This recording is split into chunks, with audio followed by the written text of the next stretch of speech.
Ketua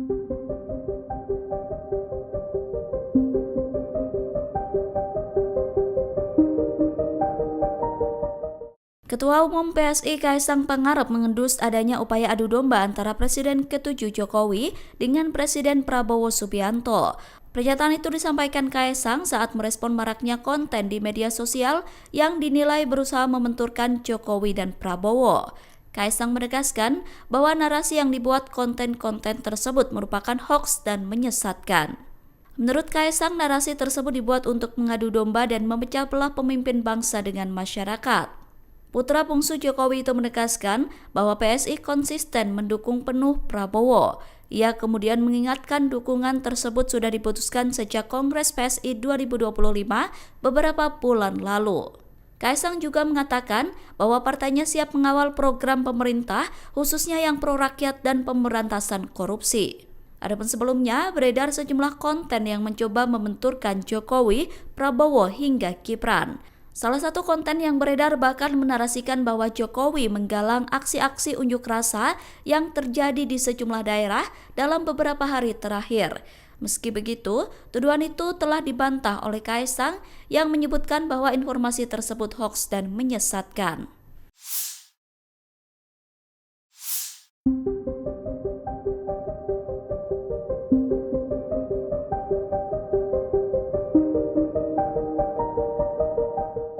Sedang menjadi sorotan publik saat Wapres Gibran Rakabuming Raka bertemu dengan sejumlah perwakilan driver ojek online atau ojol di Istana Wakil Presiden pada Minggu 31 Agustus. Banyak pihak yang menyoroti kejanggalan pertemuan itu termasuk mantan Menpora Roy Suryo yang menyoroti saat seorang driver ojol menyebut kata taruna.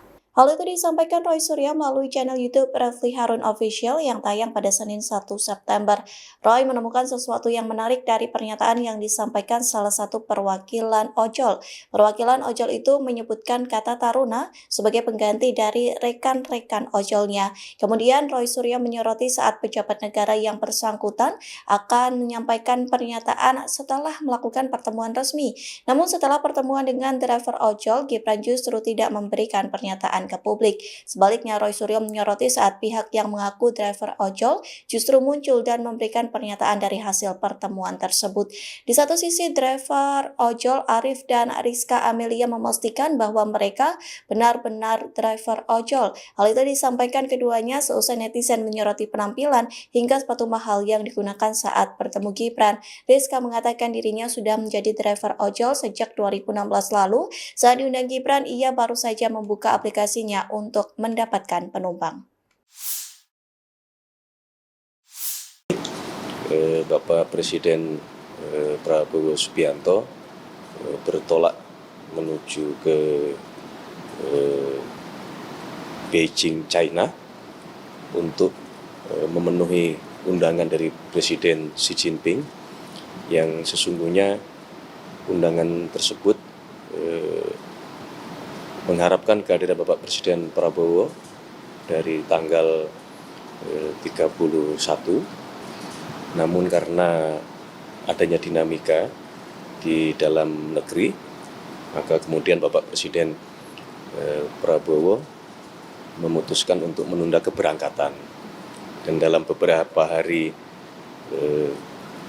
belakangan ini ada permohonan yang sangat dari pemerintah Tiongkok untuk dapatnya Bapak Presiden Prabowo Subianto menghadiri paling tidak di satu hari di acara peringatan 80 tahun dan di acara parade militer pemerintah Tiongkok.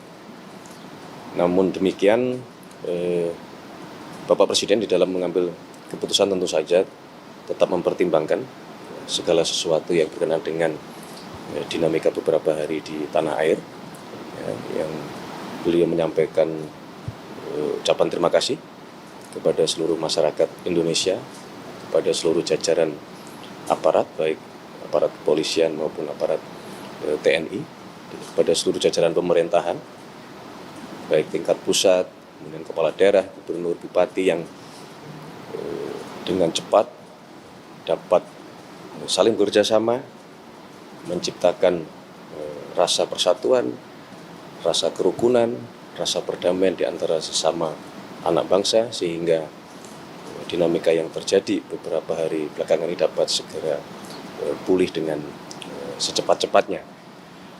Satu hari ini juga beliau memonitor seluruh keadaan dan mendapatkan laporan dari seluruh jajaran terkait bahwa kehidupan masyarakat telah kembali berangsur pulih seperti sedia kala.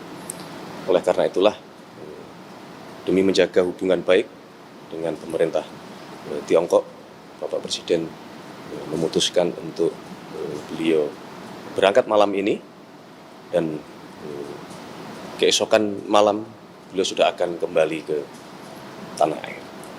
Saya kira demikian. Pihak kepolisian mengungkap peran sejumlah tersangka yang diduga menjadi pemicu demo ricuh dan anarkis di Jakarta pada 25 dan 28 Agustus. Menurut Kabid Humas Polda Metro Jaya, yaitu Kombes Ade Arysyam Indradi, pada Selasa 2 September, ada 6 tersangka yang merupakan admin media sosial dengan peran berbeda-beda. Ada yang bertugas menyebarkan ajakan aksi anarkis hingga menyiarkan langsung saat demo ricuh. 6 tersangka itu diantaranya adalah Direktur Lokataru Del Pedro Marhaen, Staf Lokataru Muzaffar Salim alias MS, Syahdan Hussein alias SH, KA dan juga Viga alias FL. Del Pedro Marhaen yang merupakan admin akun Instagram Lokataru Foundation memiliki peran menyebarkan ajakan untuk ikut aksi kepada para pelajar. MS, admin akun BPP, diduga menyebarkan ajakan perusakan dengan cara berkolaborasi bersama akun lain. Kemudian ada SH, admin akun GM, dan KA, admin akun AMP, memiliki peran dalam menyebarkan konten provokatif dengan kolaborasi bersama sejumlah akun. Kemudian juga ada RAP yang merupakan admin akun RAP. Ia memiliki peran dalam membuat bom molotov sekaligus koordinator kurir molotov di lapangan. Kemudian terakhir ada FL, admin akun FG. Ia memiliki peran melakukan siaran langsung atau live dan juga mengajak para pelajar untuk turun ke jalan pada 25 Agustus. Menurut Ade, rata-rata tersangka melakukan aksi dengan tujuan untuk memancing masyarakat, khususnya para pelajar untuk bergabung menggeruduk gedung DPR MPR RI. Sebagian dari masyarakat yang sudah terprovokasi tersebut kemudian melakukan aksi anarkis berupa perusakan, pembakaran fasilitas umum hingga penjarahan. Adapun atas tindakannya, ke-6 tersangka dijerat pasal berlapis tentang ITE dan juga perlindungan anak. Perkaranya yang sedang disidik adalah berawal dari Satgas Gakum Anti Anarkis Polda Metro Jaya sedang melakukan monitoring terkait adanya aksi anarkis massa tanggal 25 Agustus dan 28 Agustus 2025 yang diketahui dari beberapa akun di media sosial yang menyiarkan ajakan aksi anarkis, dan ada yang melakukan live melalui akun media sosial dengan inisial T sehingga memancing masyarakat khususnya pelajar dan atau anak-anak sekolah untuk datang ke gedung DPR MPR RI, sehingga beberapa diantaranya melakukan pidana serta melakukan aksi anarkis berupa pengerusakan, pembakaran terhadap fasilitas umum, kendaraan bermotor, kantor, gedung. Ada beberapa aksi penjarahan yang terjadi juga di wilayah Polda Metro Jaya. Sehingga terhadap 6 tersangka sudah ditetapkan. Yang pertama kami sampaikan adalah saudara DMR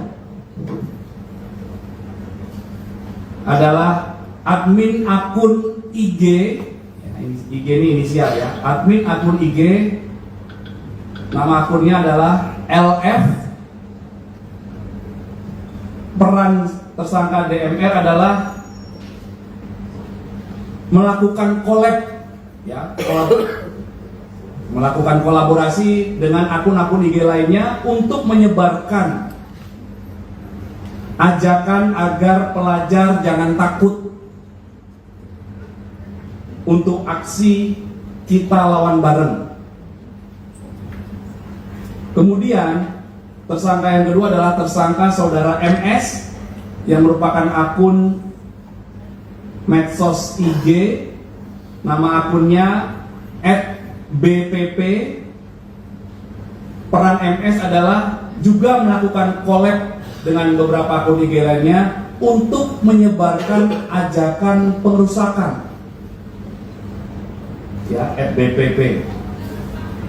Kemudian yang ketiga adalah tersangka SH, itu adalah akun atau admin dari akun IG, nama akunnya @gm.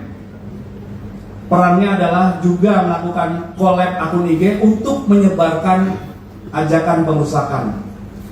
Kemudian tersangka yang keempat, KA, adalah seorang admin akun IG namanya AMP.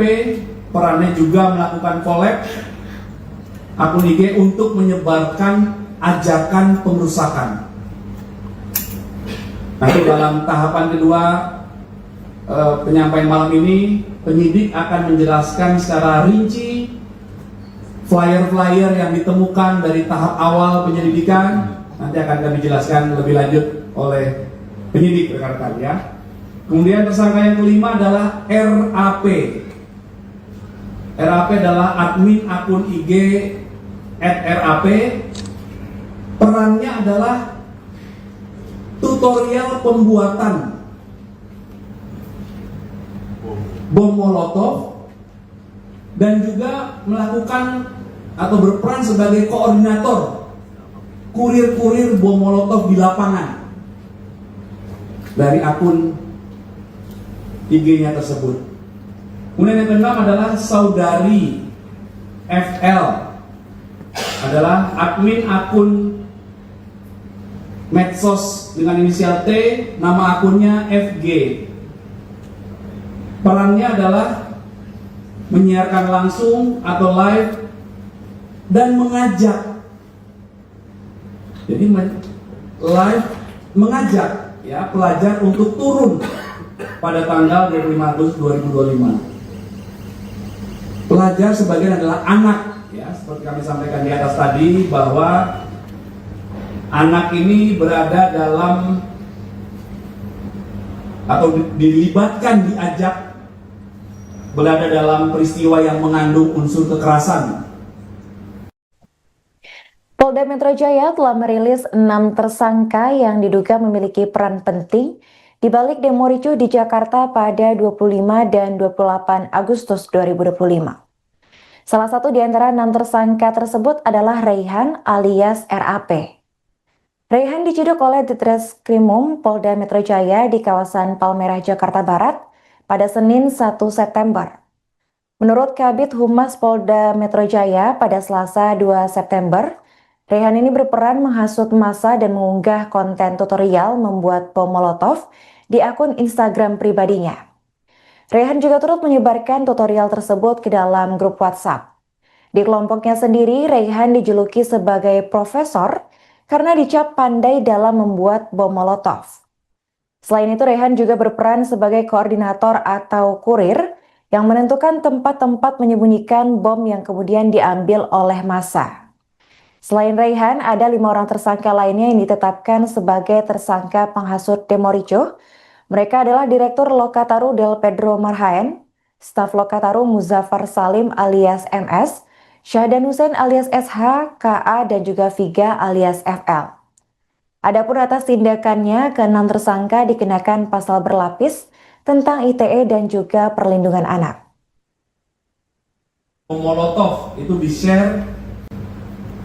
Kemudian dari hasil penyelidikan, maka Satgas Gakum Aksi Anarkis telah menemukan dugaan peristiwa pidana tentang hasutan, kemudian mengajak anak, menyebar kabar bohong yang menimbulkan kerusuhan. Kemudian akun-akun yang intens mengajak para pelajar untuk melakukan anarkis tersebut. Ada juga yang mengajak membuat atau menjelaskan tata cara pembuatan bom molotov dengan iming-iming perbuatannya dilindungi hukumnya dan keamanan. Nah, itu yang di kanan itu. Ya, tutorial pembuatan bom molotov itu di-share juga oleh sebuah grup WAG oleh tersangka RAP dan melalui akun @r. Jadi ada juga beberapa pihak yang masih dilakukan pendalaman terkait memberikan iming-iming imbalan uang dengan rentang nominal Rp62.500 hingga Rp200.000 bagi anak-anak dan dewasa yang mau hadir melakukan aksi. Kemudian tahap selanjutnya yaitu penyidikan. Jadi meningkat dari awal penyelidikan, yaitu pendalaman terkait peristiwa apakah diduga ada peristiwa pidana. Setelah tahapan 8 meningkat ke penyidikan berbekal 4 alat bukti. Di antaranya ada keterangan saksi 22 orang, kemudian alat bukti surat, alat bukti petunjuk, ditambah keterangan ahli. Maka penyidik memiliki keyakinan untuk menetapkan 6 orang tersangka yang sudah kami sebutkan tadi. Ya, dengan persangkaan pasal 160 KUHP dan atau pasal 87, junto pasal 76H, junto pasal 15 Undang-Undang Perlindungan Anak dan atau pasal 45A ayat 3 junto pasal 28 ayat 3 Undang-Undang ITE. Dengan ancaman pidana pasal 60 ancaman pidananya 6 tahun. Kemudian Undang-Undang Perlindungan Anak pasal ancaman pidananya 5 tahun. Kemudian Undang-Undang ITE ancaman pidananya 6 tahun.